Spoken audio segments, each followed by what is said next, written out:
आप सुबह से शाम तक काम करते हो, या तो पढ़ाई करते हो या स्ट्रगल करते हो, और अपनी सैलरी का बड़ा हिस्सा घर के खर्चे, ईएमआईज़ और सेविंग में लगा देते हो। लेकिन जब बात आती है एक बड़ा सपना पूरा करने की, जैसे एक नया घर लेना हो या एक नई कार लेनी हो या फिर कोई बिजनेस ही क्यों ना शुरू करना हो, तो हमेशा लगता है कि जैसे पैसे कम पड़ रहे हैं। और फिर घर का प्रेशर देखते हुए आप सोचते हो कि जैसे तैसे ये एग्ज़ाम क्रैक कर लूँ और अच्छे कॉलेज में प्लेसमेंट ले लूँ, या फिर दिन रात मेहनत करके ये प्रमोशन ले लूँ तो घर के हालात सुधर जाएंगे। मगर जब प्रैक्टिकली आप 1-2 महीना अपनी स्ट्रगल और सपने को देते हो और कोई ख़ास फ़र्क नहीं दिखता, तो आपके अंदर की आग बुझ जाती है और घूम फिर के आप वापस वहीं आ जाते हो जहाँ से आपने शुरू किया था। बस वक्त बीतता है और कुछ नहीं। I am so sorry, no this journey has nothing positive for me. मेरे लिए कुछ भी पॉजिटिव नहीं निकला। If I will get a chance to redo it, I will probably never do it. Some stories are never meant to find the closure. मैंने खुद ने भी अपना पूरा सर्कल ख़त्म कर दिया था। मेरे पास फ्रेंड्स भी नहीं बचे थे। मैं कहीं बाहर जाती भी नहीं थी। मुझे नहीं पता कि बाहर में मौसम क्या है क्या नहीं है, मुझे नहीं पता होता था इस बारे में। और ऊपर से मेंटली इतना ज़्यादा हम बर्डन ले लेते हैं कि मेंटली भी कहीं ना कहीं हम सफ़र कर रहे होते हैं एक सर्टेन एज में जाकर। अभी मैं खुद सोचती हूँ कि उस टाइम पर मैं इतनी ज़्यादा एक्टिव थी, ह्यूमर था, अभी वो नहीं रहा। एक तरह से मैं बहुत ज़्यादा सीरियस पर्सन बन चुकी हूँ। यही गलती 90% मिडिल क्लास लोग करते हैं, इसलिए वो इस मिडिल क्लास ट्रैप से कभी निकल नहीं पाते। पर क्या हो अगर मैं बोलूँ इस मिडिल क्लास ट्रैप से निकलना इतना आसान है जितना कोई नया गेम सीखना। ऑफ कोर्स आप यकीन नहीं करोगे, मगर आप ये वीडियो ध्यान से समझ के देखें। बस मैं आपको प्रूफ के साथ ये साबित कर दूंगा कि ये सच में इतना ही आसान है और आप इजीली बहुत पैसे कमा सकते हो, वो भी बिना लक के इंतज़ार में बैठे। नवल रविकांत, जो CEO और को फाउंडर है एंजल लिस्ट की, और जिन्होंने ट्विटर, ऊबर, नोशन जैसी 100 से ज़्यादा कंपनीज़ में इन्वेस्टमेंट भी कर रखा है, उन्होंने कहा है कि अगर मेरे सारे पैसे लेकर भी मुझे किसी इंग्लिश स्पीकिंग कंट्री में छोड़ दिया जाए, फिर भी मैं 5-6 साल में वापस अमीर बन जाऊँगा। और ये बहुत हद तक सच भी है। आप अगर दुनिया के सभी अमीरों के पैसे लेकर इक्वली बांट दो, फिर भी कुछ सालों बाद ज़्यादातर लोग जो पहले अमीर थे वो वापस अमीर बन जाएंगे, और ज़्यादातर लोग जो पहले गरीब थे वो वापस गरीब बन जाएंगे। Elon Musk, Gautam Adani, Steve Jobs, Walt Disney, इन सब ने एक साइंटिफिक मेथड का यूज़ करके जायंट बिजनेस एम्पायर बनाया है। और चलो इतना ऊपर नहीं आते हैं। सहारनपुर की एक 16 साल की स्कूल ड्रॉप आउट लड़की ने इसी मेथड का यूज़ करके लाखों डॉलर्स की एप्लीकेशन बनाई, और यही सेम चीज़ राजस्थान की ज्योति बंसल ने भी कर दिखाया इसी से मेथड के ज़रिए। यहाँ मैं फालतू शॉर्टकट्स, ड्रॉप शिपिंग या हार्डवर्क और स्मार्टवर्क जैसी चीज़ों पर बात नहीं करने वाला, बल्कि actual real life proven method discuss करने वाला हूँ। और अगर अब भी आपको लग रहा है ये सब इनके लक की वजह से हुआ है, तो यहाँ आप गलत हैं। ऊपर से मुझे भी लगा कि हाँ शायद लक की वजह से ही है, मगर थोड़ा डीप स्टडी करने के बाद पता चला कि बात तो कुछ और ही है। इन सब में बहुत सी चीज़ें अलग हो सकती है, मगर ये मेथड कॉमन पॉइंट है। इस मेथड को आप अपने दिन के 2 से 3 घंटे में अप्लाई करने से अमीर बनने के रास्ते पे निकल पड़ेंगे। तो आज का वीडियो थोड़ा डीप है, और इसलिए इसको आप तभी देखो जब आप अपनी ज़िंदगी के उस स्टेज पे हो जहाँ आप अपने कैरियर, बिजनेस, फाइनेंस और फ्यूचर को लेके बहुत सीरियस हो, और लाइफ में सही में ग्रो करना चाहते हो थोड़ी मेहनत और राइट डायरेक्शन के साथ।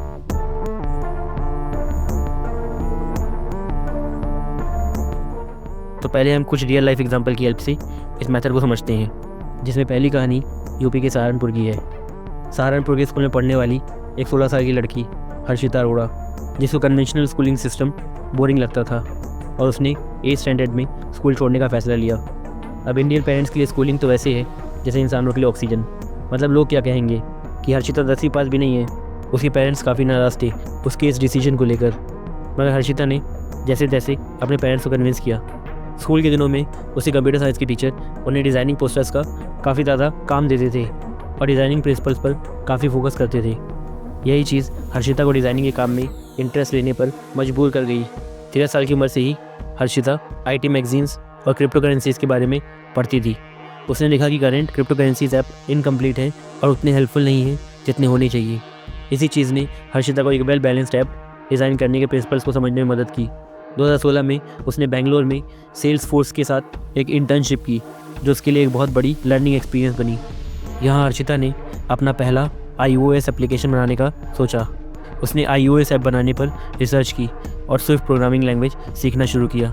इसी चीज़ ने हर्षिता को इंस्पायर किया कि वो एक ऐसा ऐप डेवलप करे जो क्रिप्टो करेंसीज़ का रियल टाइम ट्रैकिंग और अपडेट दे सके। सिर्फ 2 महीने के एक्सटेंसिव डेवलपमेंट के बाद हर्षिता ने अपना ऐप क्रिप्टो प्राइस ट्रैकर को एप्पल के iOS स्टोर पे लॉन्च किया। Hello everyone, I am Harshita. I'm a 16-year-old app developer and entrepreneur, and I come from Saharanpur. कुमारी हर्षिता अरोरा, उत्तर प्रदेश। आपको नवाचार के लिए राष्ट्रीय बाल शक्ति पुरस्कार प्रदान किया जा रहा है। कुमारी हर्षिता अरोरा।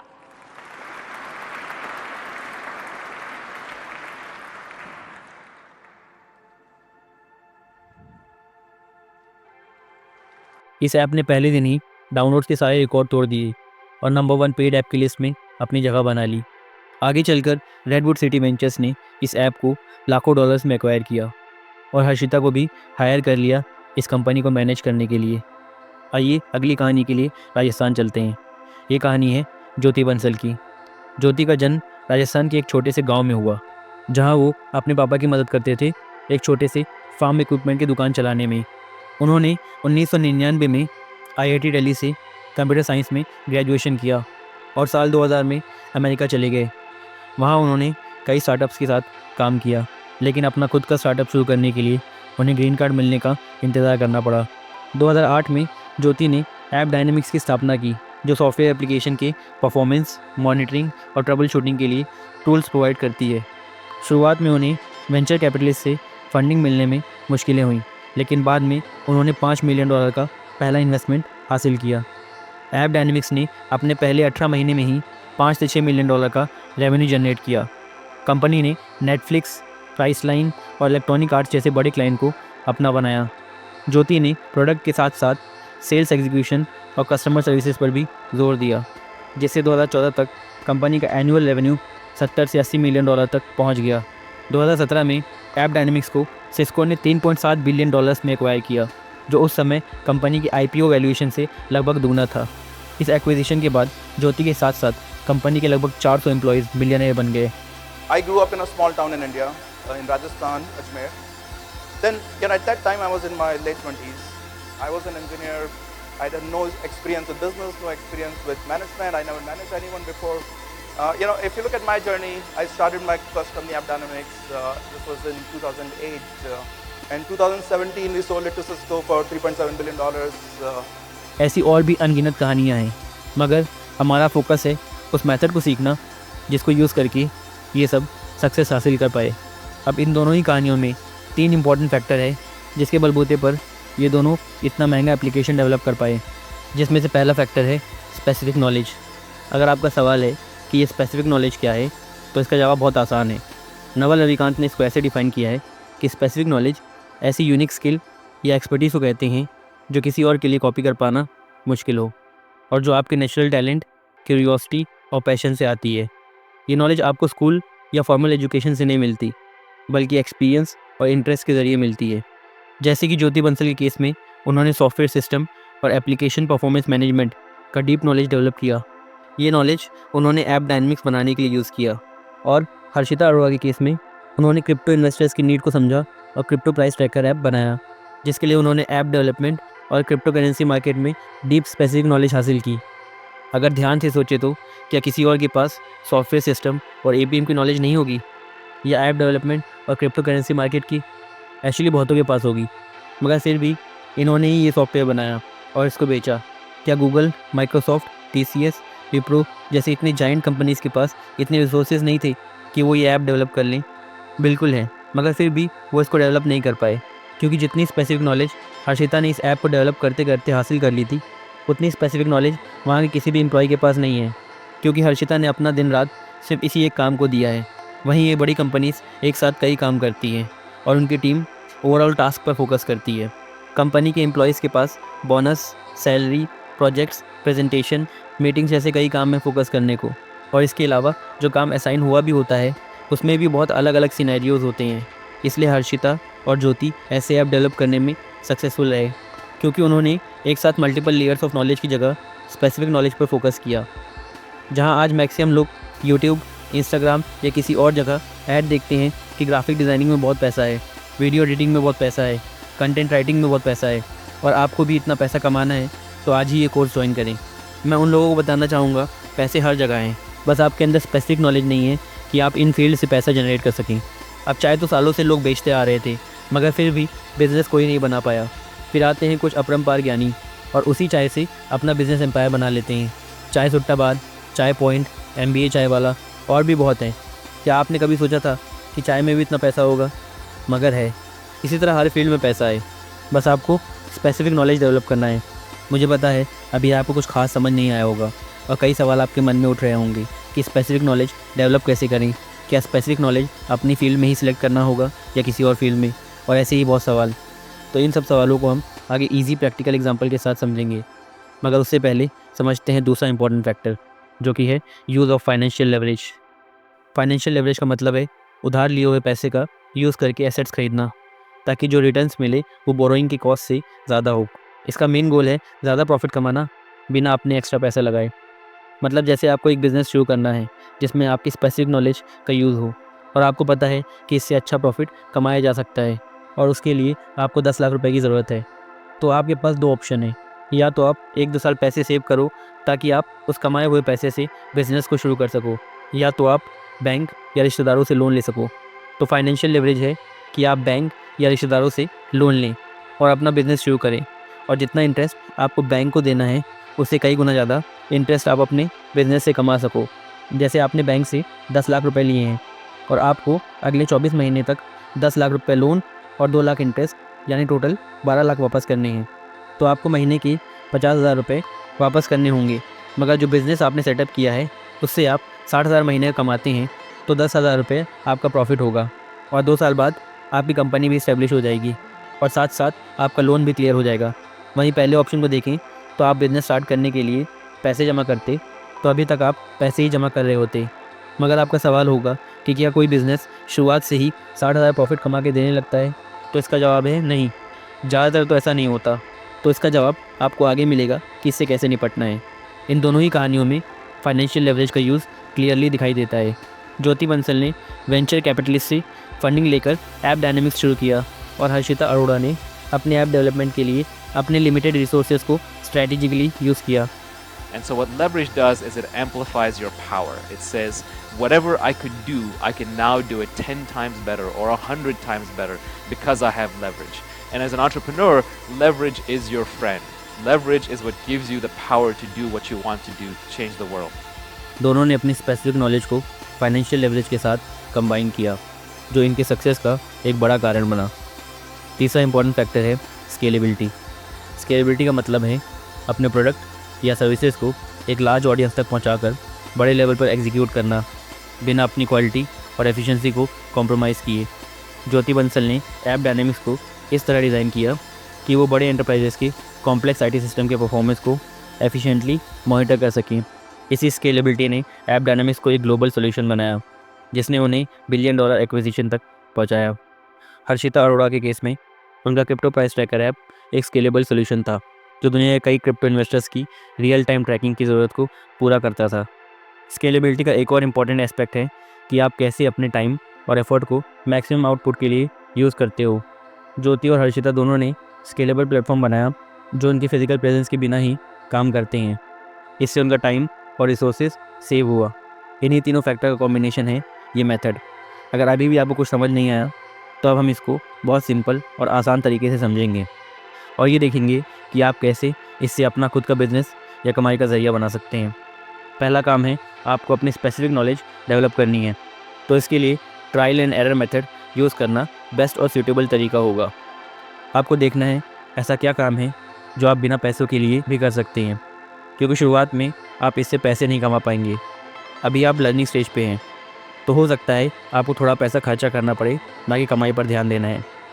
तो इसके लिए आपको देखना है कि आपका इंटरेस्ट क्या है और आप उसे बिना पैसे कमाए भी खुशी खुशी कर सकें। जैसे आप टीचर हैं मगर आपको ड्राइंग और आर्ट में इंटरेस्ट है, तो टीचिंग जॉब के अलावा आप थोड़ा टाइम इसे दीजिए। आप अपनी ड्राइंग्स बना के यूट्यूब या फ्रीलांस वेबसाइट में अपलोड करें और देखें आपका यूनिक स्टाइल क्या है।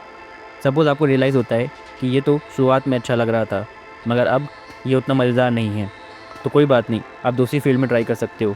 बस आपको डिफरेंट फील्ड एक्सप्लोर करना है और देखना है आपके लिए क्या सूटेबल है।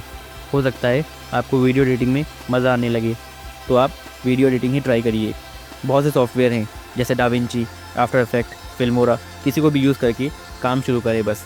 और अगर आप 1-2 महीने के बाद भी इसको एंजॉय कर रहे हैं तो इसका मतलब है आपको इसमें स्पेसिफिक नॉलेज डेवलप करना आसान होगा। अब बारी आती है डायरेक्शन लेने की।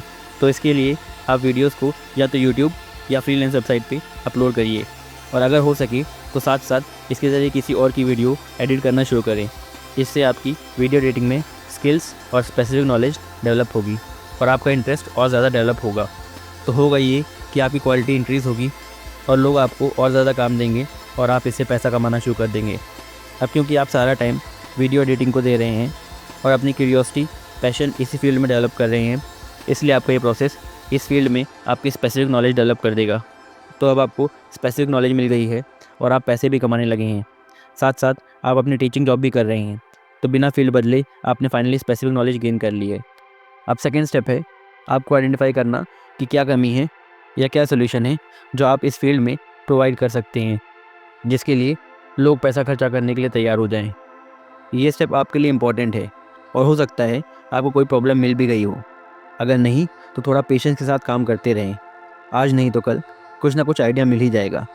उदाहरण के लिए इलॉन ने रियलाइज़ किया कि फ्यूल के प्राइसेस अनसर्टेन हैं और फ्यूल आज नहीं तो कल ख़त्म हो जाएगा, तो उन्होंने इलेक्ट्रिक कार निकाली और उनके इस सोल्यूशन ने उनको टेस्ला जैसी एक बड़ी कंपनी को स्टैब्लिश करने में मदद दी।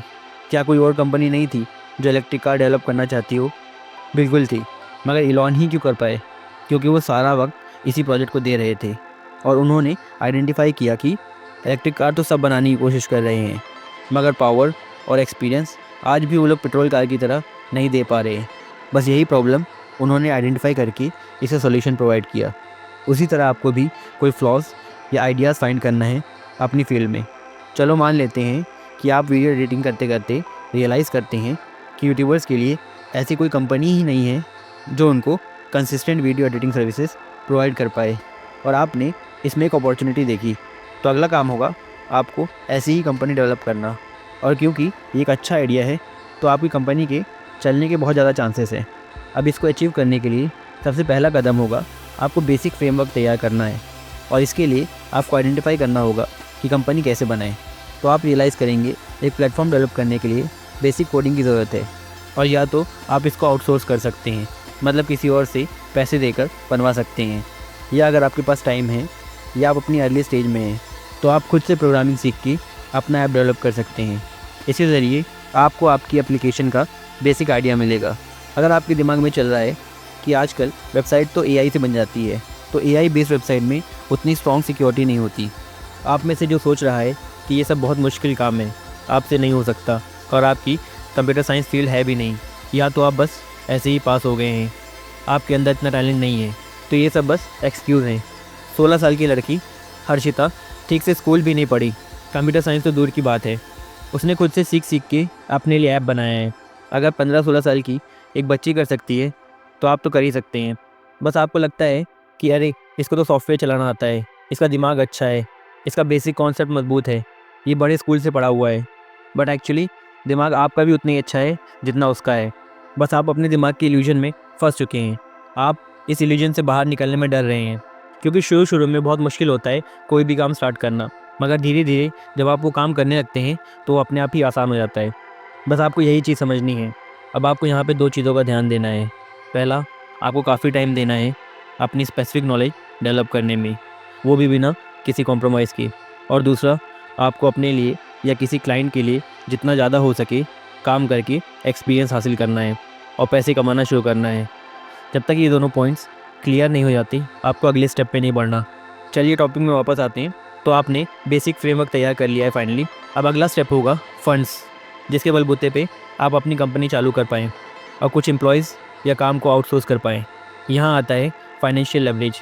अब आप लोन लीजिए और अपना काम चालू रखिए, मगर सवाल वहीं आके रुक जाता है कि शुरुआत में 60,000 थोड़ी कमा पाएंगे बिजनेस से। तो इसका सोल्यूशन है फर्स्ट स्टेप।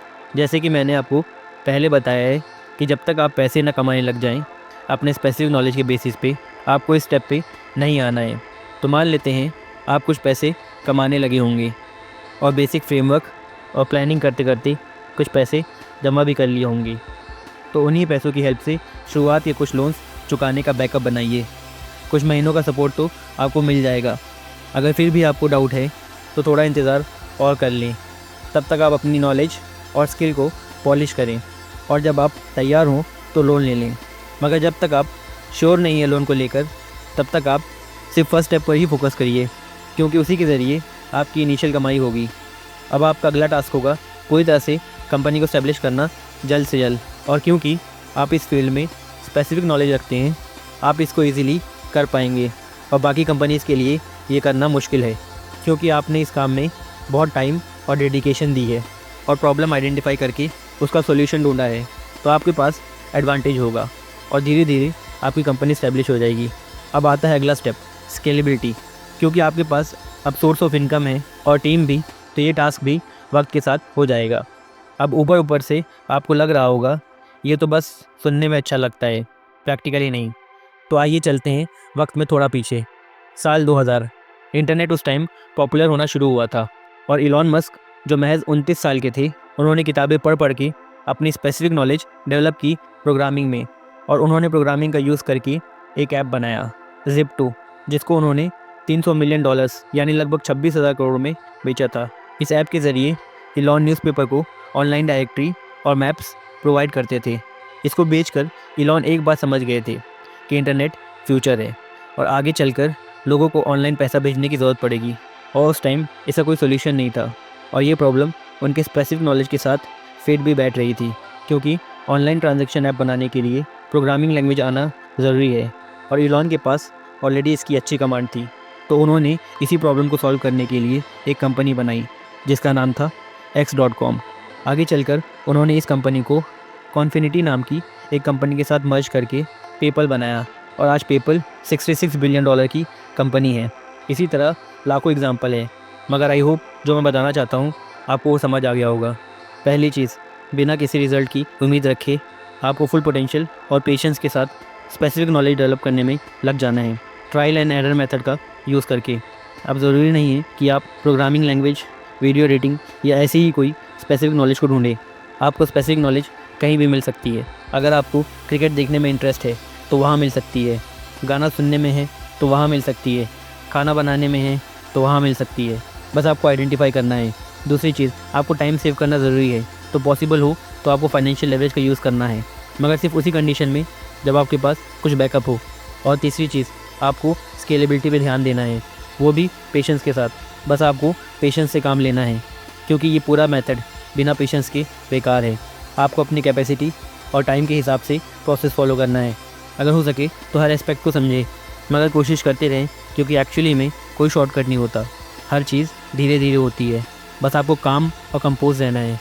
आज की डेट में कोई भी स्किल सीखने के लिए आपको बस पैशन चाहिए, बाकी हर चीज़, चाहे वो कोई कोर्स हो या ह्यूमन कैपिटल, आपको फ्री में मिल जाता है। कितने बेहतरीन कोर्सेस आपको फ्री में यूट्यूब पे मिल जाएंगे। साथ ही आपके कितने दोस्त, रिश्तेदार या पड़ोसी हैं जिनको बस काम करने के लिए मोटिवेट करने की ज़रूरत है। फिर भी अगर बहाना देखा जाए तो हज़ारों हैं, मगर ये आपकी सक्सेस को डिफ़ाइन करने की बजाय रोकने का ज़रिया बनेंगी। इसलिए आज से ही इस प्रोसेस में लग जाएं, क्योंकि यही एकमात्र तरीका है प्रैक्टिकली अमीर बनने का, वो भी बिना किसी लक के। वरना शॉर्टकट्स तो आपको लॉटरी और बैटिंग ऐप पे भी मिल जाएंगे। अब समझदार को इशारे ही काफ़ी है।